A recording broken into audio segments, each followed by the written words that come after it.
3rd to August 4th, 1991. It must have been a span of 12 to 13 hours I was with Fernando. And I told him what we did that night, where we went, where we ate, where we stopped, where we went to, how many women we spoke to that night. And I could just see that they were frustrated at me, that they thought I must have telling lies. But I consistently told them that I was telling the truth, that I had nothing to do with this. Fernando had nothing to do with this. I was with him the whole time, and I never left him out of my sight. And they were just attacking me like if I had a part in the murder. They were telling me things that I couldn't believe. And I felt very frustrated at them because I thought if by me just going down there to tell the truth, they were going to believe this and set Fernando free. But it didn't come down to that. They just said, take a written statement down, and that's all we needed from you at this time. And if they needed me for anything else, they would get in contact with me.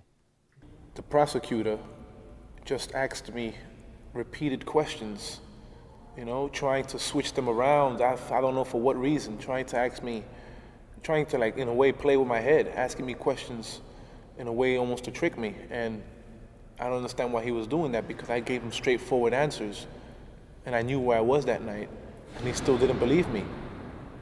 He even pounded on the table and told me that I would be sentenced to 15 to life if I didn't cooperate with him.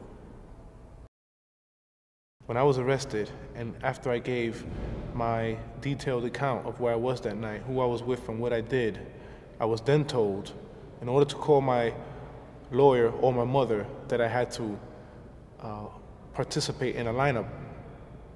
And I participated in a lineup also because I felt I had nothing to hide, and I felt that as soon as I acquiesced to all the requests that they had, that shortly this would be over with.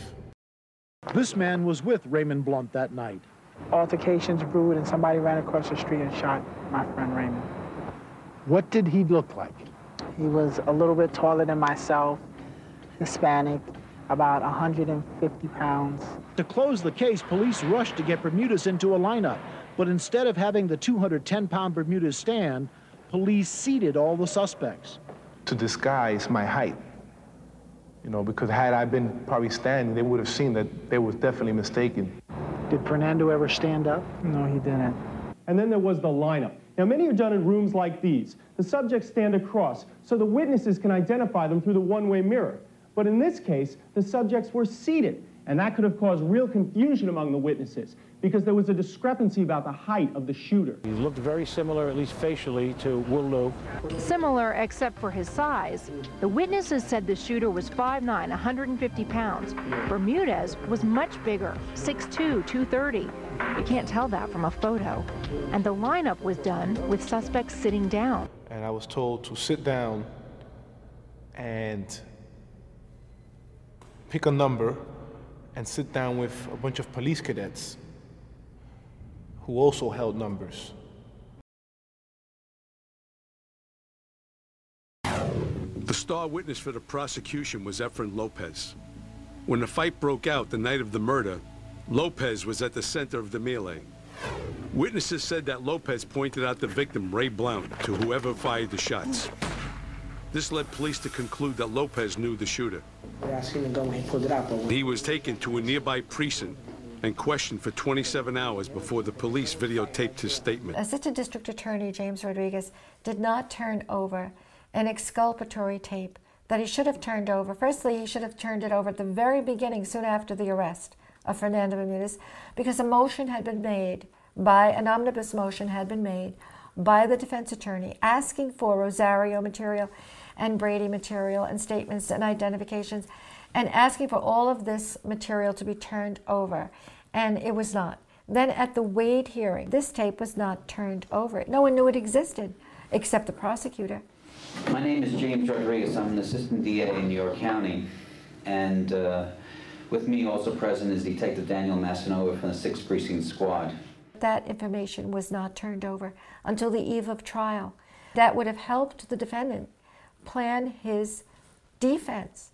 that would have exonerated him. He would have had time to investigate where the shooter lived, who the shooter was. You have to show the tape slowly. You have to study the tape, and all the truth will become very, very clear. What is your first name and last name? Efren Lopez. And are you known by any nicknames? Pito. Pito? Yeah. What does that mean? It's whistle in Spanish. Okay, are you known by the nickname Shorty? No, it's Pito.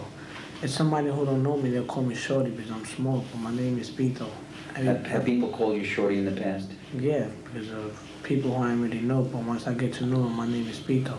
That's my nickname. How old are you? 16. Where do you live?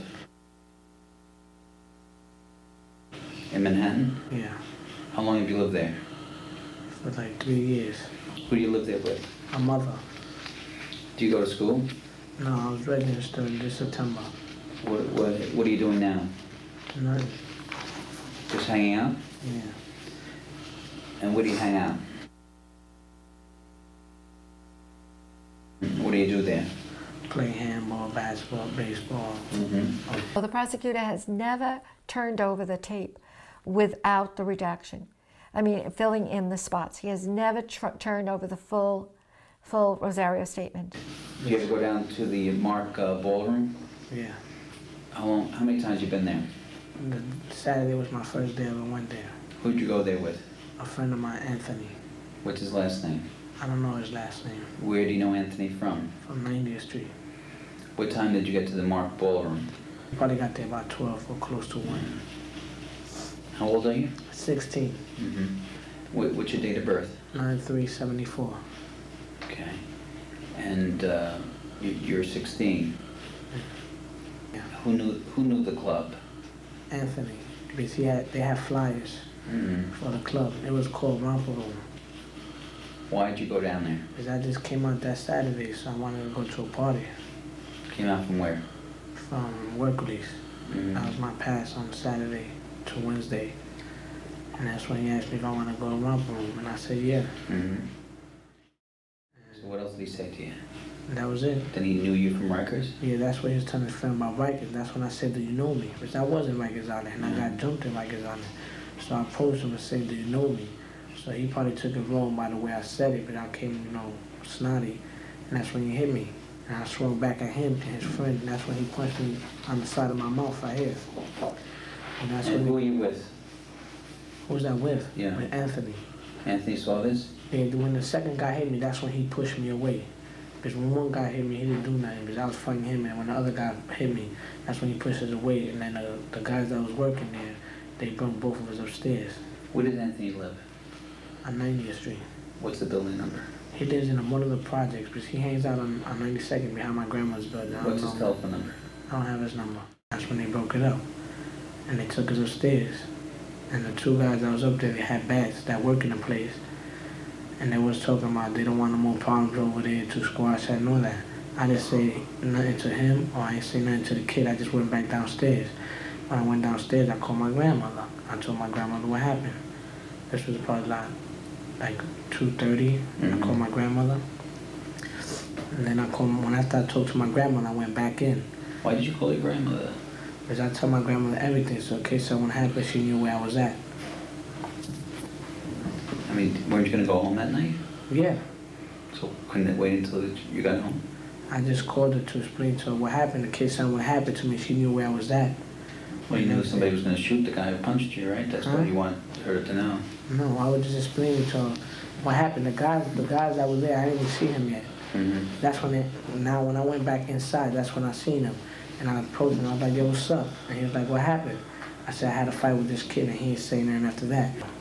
Wait a minute. When's the first time you saw this guy who came up and asked you what happened? Was he inside or outside? He was inside. And was he by himself when he asked you what happened? He was by himself at that time. And then what happened? And then I approached him, and I was like, what's up? I see him on my way, And I approached him, and I was like, what's up? And then he see my eye, he was like, what happened? I said, I had a fight. But then he didn't say nothing. And like 2 minutes after that, there was a gunshot in there. And that's when everybody started running up. Once everybody started running up, I was outside, and that's when he came. And then, everybody started coming out, so the kid came out with a crowd, a couple of his friends. Which kid? The one who punched you? Yeah, he came out with There was two guys who punched you. Or was it the same guy punched you twice? No, two guys punched me. I didn't see the other guy.